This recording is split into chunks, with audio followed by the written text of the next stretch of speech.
Welcome to El Regnum channel.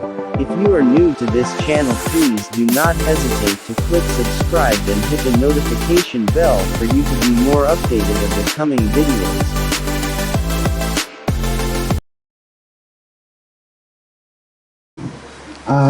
Buntag kanatong tanan mga igsuon, no? Maunang kanatong tanan, kaya apil manggod ko. Kaya di ko mo apil, kaninyong tanan lang. Mauna siya mga igsuon. Sa dili pa ko mo padayon sa unahan mga igsuon, magpailaon na ako. Ako si Gigi Lagulos, taga Cebu.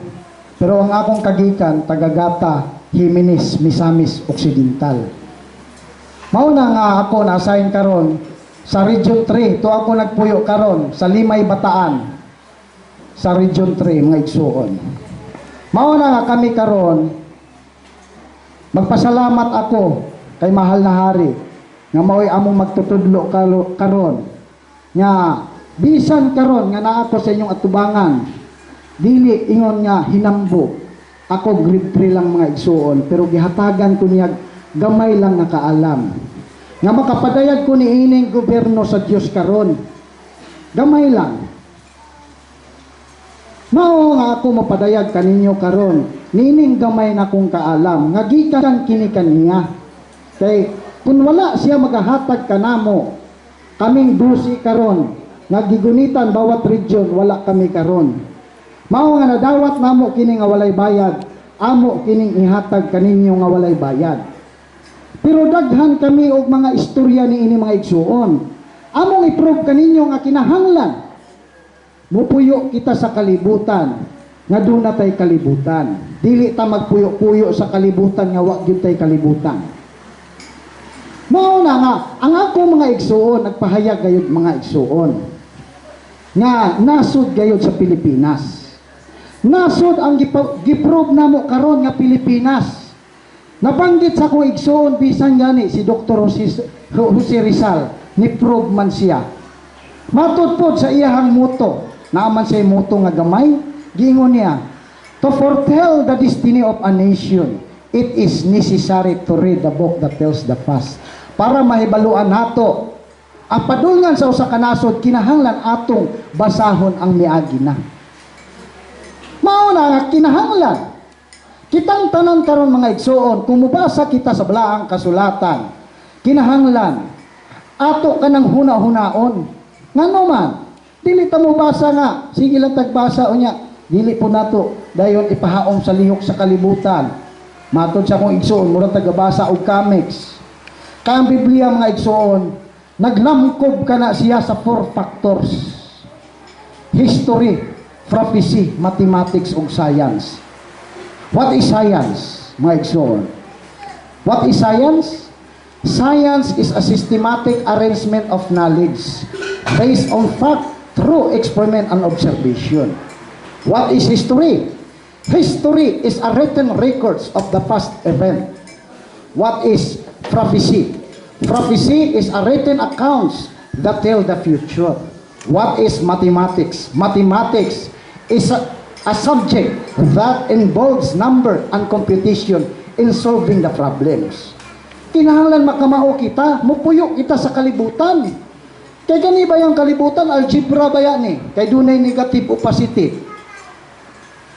Memorizon lang nato ang rules, matud pa ni mahal na hari, makamao kita, bisag walay grado, basta ma-memorize nato ang rules.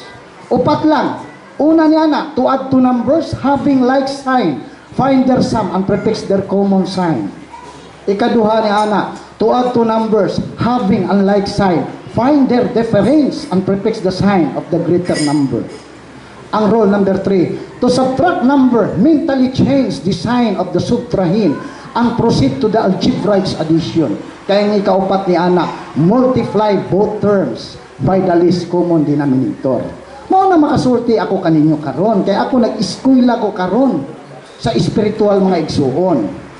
Mao, nga ako mga igsuon, nagpahayag ni ining gobyerno sa Dios. Unsa man ang gobyerno sa Dios? Kaya nga tuwang gobyerno karon mga igsuon, gitawag ka na siya karon og democratic form of government. Kaya ang demo o demo sa Greek, kana siya katawhan. Kaya kanang kratik o kratos, mao kana siya tingog. Mao gitawag nga tingog sa katawhan. Pag-abot sa 2024 mga igsoon, ang gobyerno sa tao, ilisan din na siya sa gobyerno sa Dios. Nga naman, diha dahil mahimugso ang theocratic form of government. Kaya ang theos means God. Kaya kanang kratik o kratos, tingog man na siya. Mao, nga inig-abot sa 2024, tingog sa Dios na. Espiritual na ang ato ang mamamahala niini para mahatag ang kadagaya sa ato ang nasod. Mao na nga kami karon nagpahibalo kaninyo. Malagda man kamo Kristohanon bisag unsang grupo, padayon kamo sa inyuhang ginatuhuan karon kay pag-abot sa panahon kita-kita ra gyapon ang magkita sa final. Mao na siya mga igsoon. Mao na nga karon nagsulti kami niini, simba kamo kung ang tanang lagda karon naa dinhi o katuwa makapaminaw nga wa na mo simba, ingna ninyo nga simba mo balik. Kristohano, Sabadista, Iglesia ni Cristo, UCCP, simba kamong tanan dito. Ipadayon ka ng inyuhang grupo. Kaya ang gingharian sa Dios dunay 12 kapultahan. Mao nang di ta magtinamayay, ay ang lagda di man na apel kay wa man nay labot. Pananglitan karon inig-abot sa Dios. Ang lagda numero 1 nga mahimong pultahan sa gingharian sa Dios, inyong grupo way labot. Mao nang gingon nga naglatas kamo daw na sa kalayo, ngano man kaulaw man kay gidaot man. Unsa may atong buhaton niini? Para kita maghinigugmay nga mga grupo, matud pa sa 1 Corinto 13:13. Unsay gisulti igsoon? Basaha ko og gamay lang.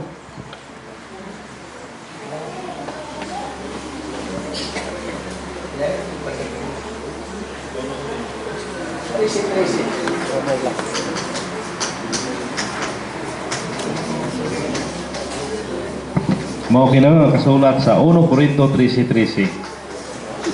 Og karon magapabilin kining tutulo, ang pagtuo, ang paglaom ug ang gugma, apan ang labing dako nini mao ang gugma. O sa istorya mga igsoon, matud pa sa Tagalog, mananatili ang tatlong ito, panampalataya, pag-asa at ang pag-ibig. Ngunit ang pinakadakila sa lahat ay ang pag-ibig. Nga naman, kay ang Diyos gugma man. Palanglitan karon, ang lagda o Kristohanon, bisag unsang grupo gidaot sa usa ka grupo, naabay Dios dito? Nga ang Dios gugma man. Pananglitan ka simba ka Ginoo sige taong kog sangpit nimo sa adlaw tanan. Pero imong kasing-kasing halayo sa Dios. Ngano man, pikatan ka Ginoo, pikat. Ngano man, wa man nimo higugma ang imong isig ka tawo nga isig ka grupo. Nga ang Dios gugma man. Mao lang higugmaon nato. Panimba kamong tanan kay paabuta lang ninyo ang 2024 karon. Kay diha magsugod ang gobyerno sa Dios. Mao nga akong sugdan dayon mga igsoon kay amo manggiprog nga nasod sa Pilipinas. Ako pong pamatud-an kaninyo nga ang ikatulong at testamento karon ang nasod po sa Pilipinas. Palihog kuno kog basa mga igsoon sa Isayas 2:8. Ang ilang yuta usab na puno sa mga larawan, ilang ginasimba ang mga buhat sa kaugalingon lang mga kamot, kadtong hinimo sa kaugalingon nilang mga tudlo. Tinaw kay mga igsoon, no? Ang ilang yuta usab napuno sa mga larawan. Ang subject matter natong hisgutan karon mga igsoon, kaning yuta ni Jacob. Kay matud pa sa kong igsoon ganiha. Nga ang yuta ni Jacob napuno mas kinulit nga larawan sa atong gibasa karon. Iya man giprog nga ang Pilipinas mao ang Jacob o Israel. Kaya ang Amerika Edom o Amerika man to, ang mao ang kang isaw. Nan ako pong pamatud-an kaninyo nga ang nasod sa Pilipinas mao ang yuta ni Jacob. Ngano man? Kay napuno sa kinulit nga larawan. Sa in English o gamay, they worship the work of their own hands, that which their own fingers have made. Kanang hinimo sa kaugalingon nila mga tudlo. Unsang nasura? Pilipinas mga igsoon. Ngano makaprob ko, lakaw kamo. Tibuok Pilipinas, Luzon, Visayas ug Mindanao. Tinaw kay mga igsoon. Basta dunay piyesta, makita dahil ninyo. Gisayaw-sayaw ang mga santos, Senyor Santo Niño, San Vicente. Daghan kayo mga santos, gagmay ug dagko. Nadugangan pa karon nga taga Cebu usa ka Santos na karon, si Pedro Calunsod. Tinaw kayo nga ang ilang yuta usab na puno sa kinulit nga larawan way lain Pilipinas. Ngano man maka-prove man kita mga igsoon. Giun sa pag-prove nga Pilipinas, dako kayo mga igsoon. Una niini mga igsoon, kay ug mo-claim kita nga nasod sa Pilipinas. Atong ayuhon pagbasa ang balaang kasulatan. Ngano man, moingon po ng uban dayon. Brad, matos balaang kasulatan, gibawal ra ba na kanang pagsimba og Diyos-Diyosan? Tinuod man ang gibawal. Ay kung ingna nga itong mga kaparian karon, wala makabasa ni anang balaang kasulatan nga gibawal.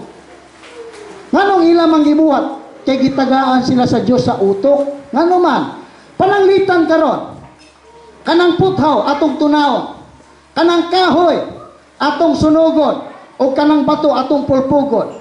Pag-abot sa Dios sa nasod sa Pilipinas, unsaon pag-claim sa Pilipinas, pag-ingon sa Dios nga ang ilang yuta usab na punos kinulit nga larawan nga wala na may mahimong larawan kay gihurot na magsunog, gipampulpog na o gitunaw.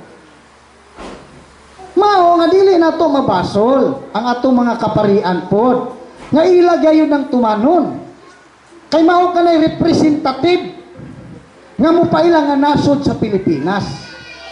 Pananglitan karon, kanang imong yuta, unsaon man nimo pag-prove nga kanang yuta imuha. Una ni ana mga igsoon kanang titulo. Title, unsay titulong gidala nato? Biblia, kay may atong gibasa. Ang ikaduha niini mga igsoon, kanang deklarasyon, giun sa pagdeklara nasod nga Pilipinas.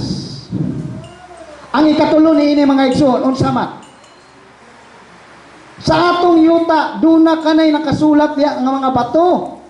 Kanang bato bawat kanto may nakasulat nga PS, public survey kanang muhon. Unsay timailhan sa nasod nga Pilipinas, unsay mohon kanang kinulit nga larawan. Labi na karon dinhi sa Mindanao. Kay gipauna ang Mindanao karon kay mao ang yutang saad, pero ayaw hunahunaan ninyo nga ang tibok Mindanao yutang saad, upat lang ka probinsya sa Mindanao. Pagnaog ni Dr. Jose Rizal sa barangay Santa Cruz, nisulti din siya, Mindanao is the land of promise. Pila ka probinsya? Upat. Misamis Occidental, nga naa diya ang Usami City, kay dunay palatandaan. Kanang diya siya, Carmel, diya sa Kuta, nga Birhen. O ang ikaduha ni ini mga igsoon, katungtua dito sa Buanga City, sa Port Pilar. Upat lang ka probinsya. Una, Misamis Occidental, Zamboanga del Norte, Zamboanga del Sur, o Zamboanga Sibugay. Kay duna na yung mga timailhan mga igsoon. Mao, nga ang usa ka tawo sa Pilipinas, nisulat na yun siya. Iyang gingon, no? The writer said, ingon na siya, the Philippines is the only Christian country throughout Asia. Ang Pilipinas, numero 1, nasod nga Kristohanon sa buhang Asya atong panahona. Kay karong panahon na daghan namang nasod nga nahimong Kristiyano. Mao na nga dili gayud ako mahadlok ni malisang nga mo-prove nga ang Pilipinas day mao di ay ang nakatagong yuta ni Jacob ug dinhi na lang kutob mga igsoon.